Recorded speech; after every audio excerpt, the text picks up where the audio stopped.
با سلام خدمت دوستان کانال دازور ترنینگ.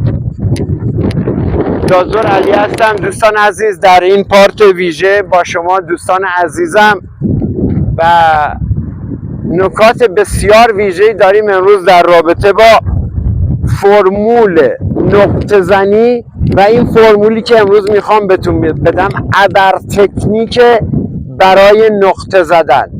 فقط برای نقطه زنی این کاربرد داره. باید شما بهترین ردیاب باشید، بهترین نقطه زن باشید و بهترین عمقگیر باشید. اینا سه مرحله پشت سرمه. تکنیکی که من امروز خدمت شما ارائه میدم یکی از قدرتمندترین تکنیک های روی خود شیء باستان هستش که درون این حفره، درون این منطقه باستانی در هر عمقی باشه، چه در سطح چه در عمق، این تکنیک که شما بزنید مطمئناً متوجه خواهید شد که خدمت شما دوستان عرض کنم با چیزی برخورد می‌کنید، با چه اشیاء سالمی. دوستان این تکنیک بعد از اینکه ردیابیتون تموم شد، نقطه گیریتون رو دقیق زدین، این برای تعیین دقیق نقطه مورد هدف هستش که اشیاء باستان درونش باشه. دوستان عزیزم، این اشیاء باستان با این تکنیک شما را مستقیم به یک حفاری بسیار بسیار موفق میرسونه. فقط رعایت کنید. امروز مبحث ما این تکنیک ویژه هستش که روی خود نقطه میزنید. یعنی یک ردیابی موفقیت آمیز داشتید، یک نقطه زنی موفقیت آمیز داشتید و الان جنستون عمقش هم مشخص کردین. میخواین بفهمید اشیا واقعا سالمن، اشیا واقعا اوکی هستن، اشیا واقعا سر جاشونن و آسیب دیده نیستن که شما بتونید با توجه به این تکنیکی که من امروز خدمتتون عرض میکنم کلیه اموری که منتهی میشه به در آوردن اشیاء باستان از دل خاک در هر عمقی، چه سطح، منظور از سطحی گفتن 10-20 سانته، چه در عمق. دوستان عزیز، اینجا فقط شما دقت کنید که جزئیات این فرمولا به خاطرتون بسپارید که بدونید چطوری بزنید و با چه دقتی، چون دقت میطلبه که شما بتونید موفق باشید. دوستان در ادامه با ما باشید.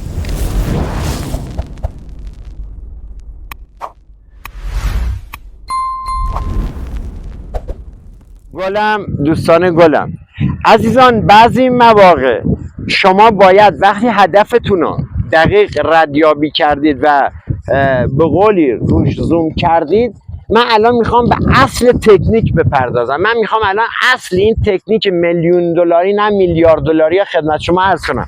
ولی یه موضوع هست، بعضی مواقع شما وقتی رو به هدف وای میسید، یعنی رو به خود هدف وای میسید، من پایه ها رو میارم دوستان عزیز که بهتر توضیح بدم. وقتی شما روی نقطه هستید و دارید میگیرید، باید طوری باشید که بدنتون هم حتی اگر به سمتی چرخید شما بدونید در موقعیت درست هستید. به چه دلیل میگم؟ ما به صورت فرضی میگیم، فرض کن الان دوست فیلمبردارمون که روبروی من هستش نقطه دقیق منه و من دقیقا روش و همگرایی دارم. بعضی موقع من برای اینکه بدونم قدرت گیرایی دستگاه چقدره، من میگم هنوز به فرمول اصلی نرسیدم. فرمول اصلی الان خدمتتون عرض میکنم. بعضی مواقع که شما نقطه رو گرفتین، به صورت عمدی بدنتون رو برمیگردونید به سمت چپ یا راست، عمدی. دستگاه بر نمیگرده با شما. وقتی مکان عالی باشه، دستگاه قفل میکنه روی هدف، علیرغم اینکه شما برمیگردین عمدن به چپ یا برمیگردین به راست، دستگاه خود نقطه رو داره قفل میکنه، آنتنا با شما جابجا نمیشه. این نکته هم مد نظر داشته باشید. دوستان میریم روی اصل این تکنیکی که فوق العاده تکنیک مهمی هست، شاید برای اولین بار هستش در دنیای دازین، تو سطح جهان کسی داره این فرمول آموزش میده. این فرمول به چه صورت هستش؟ فرمول وقتی شما روی نقطه چیز کردین، قفل کردین، فرض کنین نقطه زیر پای منه. من الان نمونه شیء باستانی آوردم که بهتون نشون بدم. شما وقتی شیء باستانی ها در زیر مثلا این سنگی که من وایسادم، فرض کن این هدف در این عمق، در عمق 1.5 متری 2 متری این هدفه. خب شما چیکار میکنید؟ شما وقتی علامت گذاری کردید، نقطه یابی قفل سینه به شما داد، شما میایید به صورت بسیار بسیار حرفه‌ای این کار انجام میدید. ببین دوستان، من دستگاه را زمین میذارم که کار درست انجام بدم. این خوراک نقره باستانم از انگشت شستم در میارم و در یه مکانی قرار میدم که روبرومون نباشید. من میخوام یه ظرف باستانی بیارم که اینجا عملی به شما نشون بدم عزیزان. بله ببین دوستان، من تو حفاریای قبلی یه چند تا ظروف باستانی متعلق به دوره‌های خاص ایلام، حالا هخامنش، ساسانی، اشکانی پیدا کرد. من میخوام روی این ظرف مفرغی به شما نشون بدم با خوراک مفرغ که چطوری شما میتونید با این تکنیک به دل هدف بزنید و فوق العاده راه میونبری هستش که شما دقت کنید و به دل هدف بزنید. ما چیکار میکنیم دوستان؟ ببینید، ما همین ظرف رو شما فکر کنید در عمقه. ببین شما فرض کنید در عمق. من از فیلم بردارمون خواهش میکنم یکم بیاد جلوتر که ظرف رو بگیره. ببین دوستان، ما گرفت این ظرف رو فرض کن در عمق بسیار پایینی. حالا چون قدرت عمق‌زنی دازینگ زیاده فرق نمیکنه عمق مثلا 20 متر یا 1 متر یا 10 سانت و 20 سانت. از دوستم خواهش میکنم این ظرف دقیقاً روش زوم داشته باشه، همینطوری روش باشه تا من توضیحات بدم. ما از خوراک مفرغ استفاده میکنیم، انگشترمون هم در آوردیم، مفرغ هم یه سایشی بهش میدیم. این تکنیکی که من میخوام شما یاد بگیرید. خب دوستان ببینید، ما وقتی روی مفرغمون، ببین ما قطعا قفل داریم، ببین ما سریع یه قفلی بمون داد. خب این قفلی که به ما داد در 4 جهت ما محدوده قفلمون رو مثلا مشخص کردیم. این رو به جنوبی به شمال به جنوب هستش، اینجا به من قفل داد، انرژیش تا اینجا هست. برمیگردم دوباره، چون جنس سطحی است، جنس تو عمقی، دوباره برمیگردم یه عمقم اینجا، پیرو و حرفای دیگه من یه عمق غربی به شرقی و شرقی به غربی. ببین زوم کنید رو خود این شی و آنتنا. ببین خب من الان نقطه‌مو پیدا کردم. چون من نقطه‌مو الان پیدا کردم، من میام هم با 2 آنتن میشه هم با تک آنتن. دوستانی که مسلط هستن میتونن با 2 آنتن بزنن، دوستانی که مسلط نیستن میتونن با تک آنتن بزنن. خوراک به دستتون چسبیده است، یکی از دستاتون حذف کنید. اگر حرفه‌ای نیستید، ببین حرفه‌ای باشی، از 2 دست میتونی حرکت تکنیک فوق‌العاده مهم پیدا کنی. اگر حرفه‌ای نیستی با 1 دست. ببین من الان حرکت با 2 دست انجام. از فیلم بردار خواهش می‌کنم زوم کنن روی ظرف که اینجا هست. ببین دوستان، ما دستگاه آنتن دازینگ سمت راستمون رو به صورت به این زاویه 90 درجه میشه، این زاویه 45 درجه، به صورت زاویه 45 درجه نگر می‌داریم. از دوستم فیلم بردار خواهش می‌کنم بیاد جلوتر که آنتنا با کیفیت بهتر با این ظرف بگیره، که هم ظرف رو بگیره هم آنتنا. ببین وقتی تو زاویه 45 درجه روی هدف وایسادی، دستت آنتنت شروع میکنه به پاندولی زدن. ببین شما دستتون با انگشتتون رو برمیداری و علیرغم وزش باد، ببین با اینکه باد داره در یک سمت خاصی میوزه، دستگاه شروع میکنه به یک حرکت پاندولی در زاویه 45 درجه. دوستان این شوخی بردار نیست، خواهش میکنم این تکنیک‌های نه میلیون دلاری بلکه میلیارد دلاری هست. بازم دقت کن، شما با 2 تا دست میتونید این کار انجام بدید. از فیلم بردار خواهش میکنم دوباره فاصله‌شو با من رعایت کن، بیاد جلوتر که هر 2 تا آنتن با ظرف بتونه بگیره. ببین من تو زاویه 45 درجه وای میسم و هر 2 تا آنتن که باشه، ببین چه سرعت، چه واکنشی ما داریم. ببین این بستگی به کنترل اون دازور حرفه‌ای داره.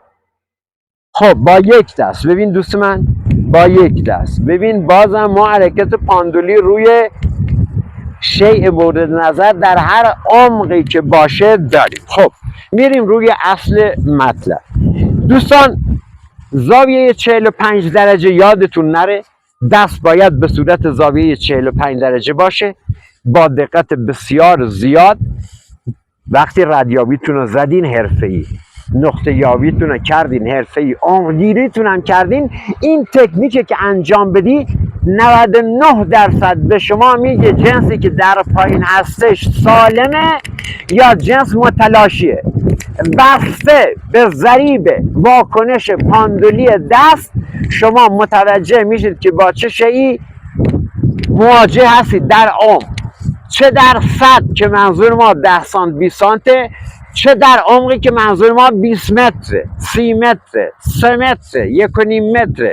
دنیای باستان و عمقای مختلف. توی ایران خودمون اکثر اشیاء باستانی در عمقای کم دارن به دست میان. دوستان اینا را دقت کنید و با حوصله با تکنیک کار انجام بدید. ظرفی که جلوی من گذاشته است الان، بازم زوم کن بیا جلوتر، از دوستان خواهش میکنم. ظرفی که مشاهده میکنید یک مفرق باستانی حداقل بین حکومت هخامنش تا ایلام هستش. خب همینی که گفتم، این چه درون عمقه، این ظرف درون عمقه خدمت شما عرض کنم 5 متری باشه، چه در 30 سانتی، چه در 1 متری و 2 متری، چه در 20 متری. شما حرکت پاندولی که دارید انجام میدید با اون خوراک مورد نظر، چه این جنس طلا باشه، چه این جنس نقره باشه، چه این جنس مثل الان مفرق باشه، حرکت پاندولی ها شما دارید. حالا طلا که دیگه فلز بسیار پاکی هستش و سرشار از انرژی، ببینید واکنش و واگرایی حرکت پاندولی دست روی نقطه با چه شدت و حدتی انجام میشه. دوستان این نکاتی که امروز گفتم در این پارت شاید در هیچ جای جهان، در هیچ منبع و در هیچ سایتی اینا تمام گفتایی که ما از طریق کانال دازور ترنینگ بنده دازور علی خدمتتون ارائه میکنم، اینا نکاتی هستن اختصاصی، انحصاری و تحت انحصار بنده دازور علی هستن. تا این تکنیکایی نیستن که بتونید در سطح دنیا در یک منبعی در یک کتابی شما بتونید پیدا کنید. اینا تکنیکای اختصاصی هستن و هر گونه کپی برداری، هر گونه سوء استفاده باعث پیگرد شدید قانونی میشه. دوستان اینا در جریان باشید. این تکنیک هایی که من دارم گام به گام به شما نشون میدم، تکنیک هایی هستن که شما را به موفقیت 100% در کشف اشیاء باستان در هر عمقی میرسونه. دوستان در ادامه با ما باشید عزیزان من.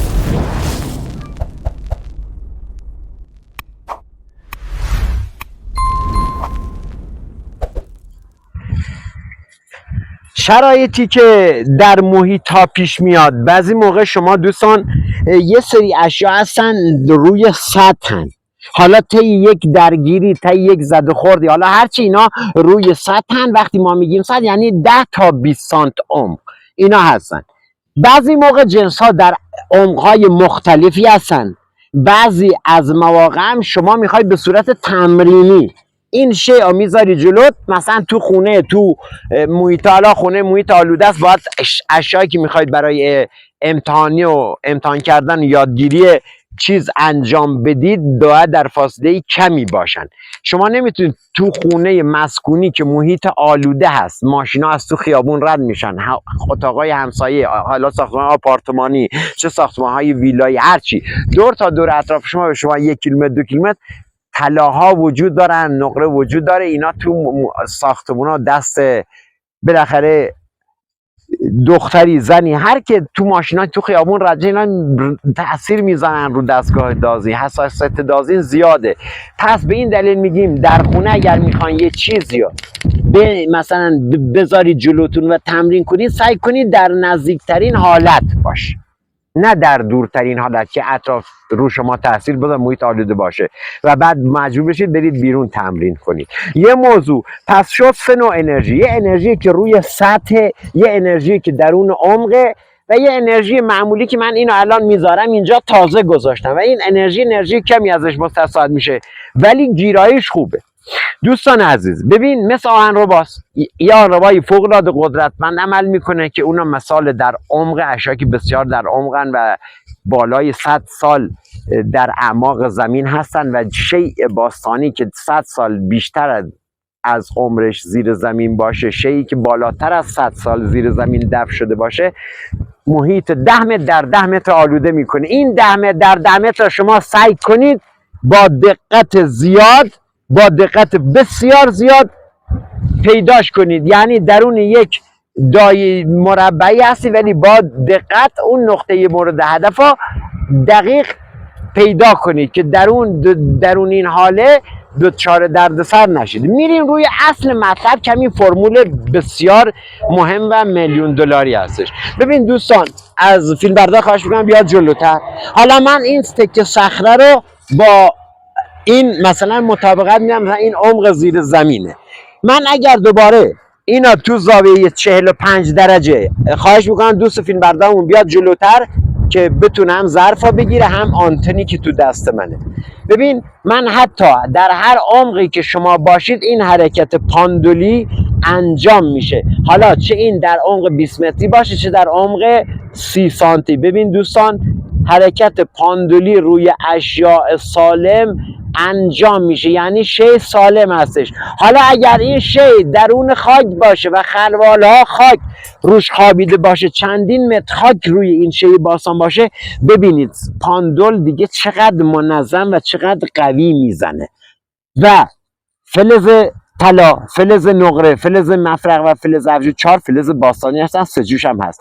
بحث ما راجع به طلا و نقره هستش. نقره یک حالت اکسید روش میشینه به رنگ دودی سیاه که اکسید میشه، ولی طلا تحت شرایطی اکسید نمیشه. پس انرژی طلا بسیار انرژی قدرتمندی هستش، انرژی بسیار زیادی تولید میکنه. شما همین حرکت پاندولی اگر این ظرف طلا باشه و در عمق زمین باشه، به شدت هرچه زیادتر حرکت پاندولی خیلی عالی و جالبی دارید که به دلتون میشینه. حالا اینکه میگم پاندولی، این خیال نکنید دیگه ضرب شدید میشه. حرکت پاندولی همینی که من زدم، همینی که من جلوتون دارم میزنم. حرکت پاندولی به صورت بسیار بسیار ملایم و یک دست هستش. اگر دستگاه مثلا وایساد ممکنه شما به ذرات خورده با. من الان با دستم مهار کردم، ولی به محض اینکه من دستمو برمی‌دارم تو زاویه 45 درجه، ببین چی میشه. بلافاصله دستگاه شروع میکنه بالا نقطه مورد نظر به اسکن کردن و آمار دادن دقیق با شما. دازینگ هم با شما، حرفی هم گوش شماست هم چشم شماست. دوستان عزیز خیلی دقت کنید. حتی این نوع حرکت پاندولی حرکتی هستش که شما را قبل از حفاری به موفقیت 100% اشیا خوشبین میکنه. یعنی شما 100% متوجه خواهید شد که شیئی که در زیر، شیئی که در اعماق خاک نهفته است، شیء با ارزشی هستش، شیئی هستش دست نخورده. حالا شما بازم فکر کن همین طلا هستش، چه انرژی بیشتری تولید میکنه. نقره هستش انرژی خالصتری، چون چگالی فلزات روی سطح انرژیشون تاثیر داره. دوستان عزیزم، مفرقه بعد از گذشت سالیان سال میبینیم متلاشی میشه، ولی طلا دست نخورده باقی میمونه. همین جام اگر یک جام طلایی باشه، شما با همین تکنیکی که دارید میزنید حتی میشه ابعاد، اینم بهتون بگم، حتی ابعاد حفاریا، افرادی که فوق العاده تیزن، افرادی که بسیار حرفه‌این، حتی با حرکت پاندولی که روی شی میزنه شما میتونید محدوده جاهایی که پراکنده است اشیاءتون هم پیدا کنید. یعنی ببین چه تکنیک عجیبیه. هم روی خود شی شاید اشیاء پراکنده بیشتری باشن، روی هر کدومی که سالمه ایجاد حرکت پاندولی میکنه. ببین این حرکت پاندولی زیبا، این حرکت ریزه، این حرکتی که به ذهن کسی نمیرسه، چطور باعث موفقیت یک دازل میشه که یک برگ بزرگی از زندگیشو ورق بزنه و به چه موفقیت‌های عظیم مالی برسه.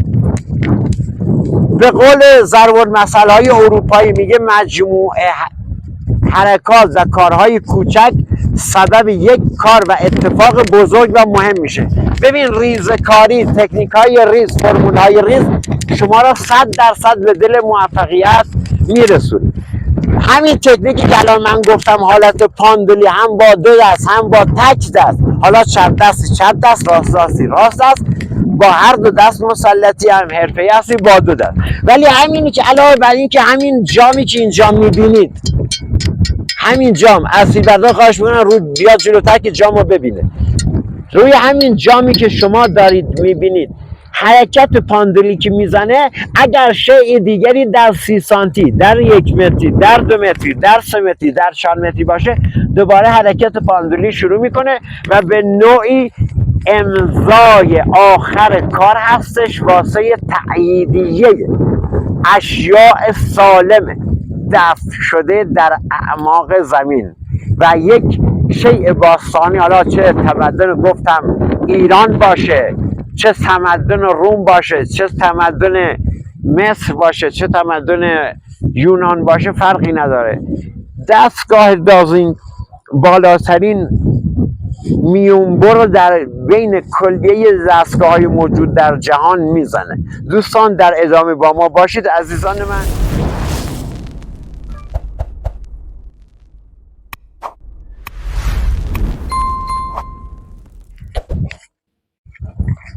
در مجموعه تکنیک های دازینگی که داریم کلا به صورت حرفه‌ای خدمتتون عرض میکنیم دوستان عزیزم، تکنیک های دازینگ مثل تکنیک های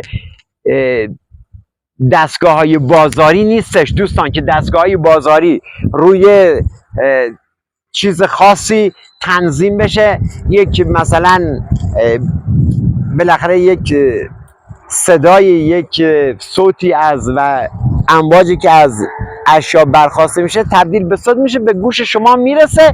دازینگ اینطور نیستش. دازینگ گفتم هم گوشته هم چشمته، باید درکش کنی، باید لمسش کنی و بتونی با دقت بسیار بسیار بالا بزنی.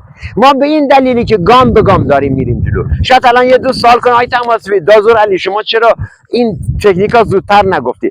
دوست عزیز من، شما تا حرفه‌ای ردیابی نزنید، تا حرفه‌ای رد این شیء نزنید، تا شما حرفه‌ای نقطه‌شو نزنید، تا شما عمق‌گیری نکنید، نمیشه این تکنیکا رو پشت سرم فشرده گفت که به ذهن شنونده سنگینی بیاد، سنگینی بکنه و نتونه اینا رو درک کنه. پس نتیجه گام به گام ما میریم جلو، گام به گام، تا این درس های بسیار مهم و کلیدی در رابطه با حوزه دازینگا کشف کنیم. ببین ما الان فرض کن همین شی درون این صخره است، هر جایی قرار داشته، اصلا این شی خودش مفرق پر از سکه های درک باشه و در این صخره جایی گذاشته باشه، فرقی نداره برای دازینگ. شما میری از بالا همین کاری که گفتم انجام میدی. شما مجموعه تکنیک هایی که روی نقطه های باستانی انجام میدید هیچ گونه تفاوتی با هم نداره. درسته دستگاه دازینگ دوستان، دستگاه دازینگ بسیار دستگاه به اصطلاح خیال میکنین دستگاه ساده ایه، ولی در عین سادگی بسیار پیچیده است.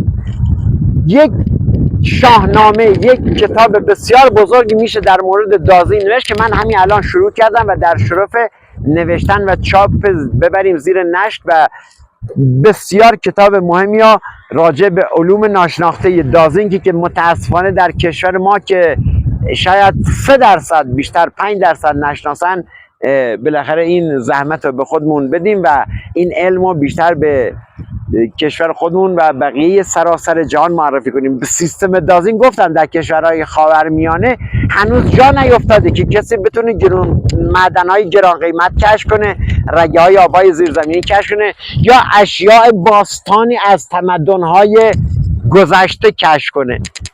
دازینگ تو که بعضی از کشورهای اروپایی و امریکایی اینا جا افتاده، آمریکای شمالی، کانادا، آمریکا و کشورهای اروپایی غربی خیلی جا افتاده، ولی اکثر کشورهای پیشرفته دیگه مثلا میدونم، ولی خیلی از کشورها هنوز که هنوزه موندن، هنوز اندر همین یک کوچن که با دازینگ میشه چه کار کرد. دازینگ میشه بالاترین قدرت و ازش دید و بهترین بهره برداری ازش برداشت کرد. حالا در هر محیطی، کوهستانی باشه، دشت باشه، کویر باشه، شهر سوخته خودمون تو منطقه کویری باشه، یا خود تخت جمشید باشه، هر جا باشه، یا آکروپولیس یونان باشه یا روم باشه، بناهای عظیم روم باستان، با دستگاه دازینگ، با سرعت زیاد و با قدرت زیاد شما راحت میتونید تکنیکاتون رو اجرا کنید. این تکنیک پاندولی زدن روی اشیا تکنیکی هستش که دوستان به صورت حرفه‌ای باید انجام بدن. یعنی دوستان باید به یک سطحی رسیده باشن که ردیابی عالی کرده باشن، نقطه زنی عالی کرده باشن و بعد بتونن تو عمق جنس رو در بیارن. گفتم 3 بخش دازینگ: بحث ردیابی، بحث نقطه زنی و بحث عمق گیری.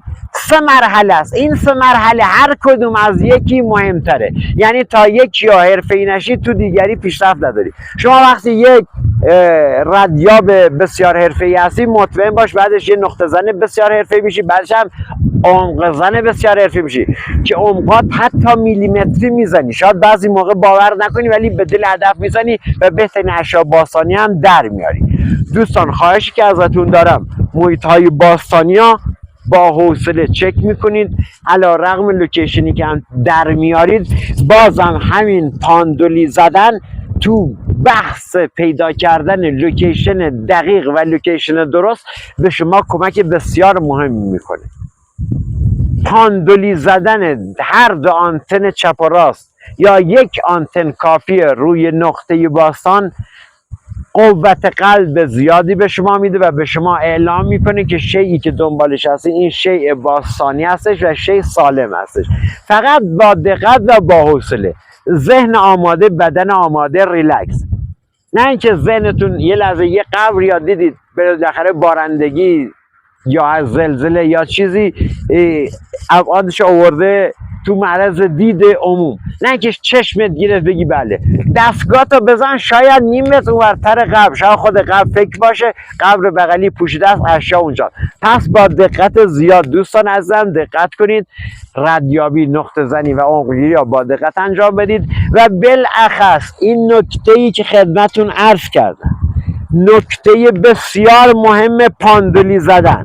این پاندولی زدن یک شاه کلید حساب میشه، یک شاه کلید در دنیای باستان، یک شاه کلید برای گشودن درب معماهای بناهای باستانی در هر شرایطی و در هر عمقی و در هر جا و هر سازه‌ای. صخره باشه براش فرق نداره، جلوی صخره باشه، پشت صخره باشه، یا تپه باشه، تومولوس باشه، هر جا هست شما بهترین بهره برداری رو بکنید. خب ما الان همینجا این شیء باستانی هست، فیلبردار خواهش می‌کنم بیاد جلوتر. ما این شیء باستانی رو میذاریم پشت این سنگ، میذاریم پشت سنگ اینجا. خب حالا فرض کن این پشت سنگی و ما دیدی هم نداریم، ما دقیقاً پشت سنگیم، راهی هم نداریم که بریم جلوتر، یعنی به ما راه نمیده. ما از فاصله، در فاصله که حد اکثر به ما چیز میده، من الان دستم مهاره، از دوستم خواهش می‌کنم روی آنتن دقیق تک آنتن رو بگیره که پاندولی زدن وقتی من شستم بردارن چه اتفاقی میافته. ببین علی رغم اینی که ظرف پشت سنگه، حالت پاندولی من حفظ میشه دوستان عزیزم. با توجه به وزش باد هیچ تاثیر روی کار نداره. سختی این سنگی که قطرش حداقل 60-70 سانته و این شیء باستانی هم پشتش قرار دارن، از پشت دقیق این سنگ داره به من آمار میده. پس روی قدرت گیرایی دازینگ شک نکنید و بالاترین امتیاز رو به دازینگ بدید بین کلیه دستگاه های موجود در بازار. دوستان در پارت های بعدی نکات بازم جذابتر خدمتتون ارائه میدیم، ولی امروز واجب دونستم که این تکنیک فوق العاده گرانبها و این تکنیکی که اصلا در این کره خاکی با این همه کشور وجود نداره کسی بخواد این تکنیک ها زودتر از من به بازار ارائه داده باشه. اینا همه تکنیک های اختصاصی هستند که دازور علی طی 30 سال دوره فشرده و زحمت فشرده به موفقیت های عظیمی در سیستم دازینگ دست پیدا کردم، در هر عمقی، معدن، رگه های آب، اشیا، حالا هر چیزی که تو ذهن دوستان هست و اینا را با شما به اشتراک میذارم. از سابسکرایباتون ممنونم، از حمایتاتون ممنونم، از اینکه خیلی از دوستان حرفه‌ای شدن. خیلی خوشحالم، فیلم برام میفرستید، ویدئو، عکس، خوشحال میشم که این همه حرفه‌ای شدن. خیلی از دوستان باعث افتخار منه.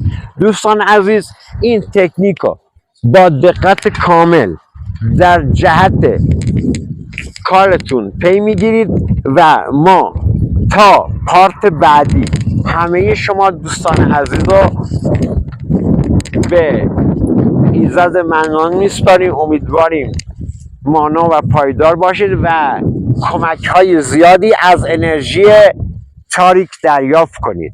مانا و پایدار باشید. دازور علی.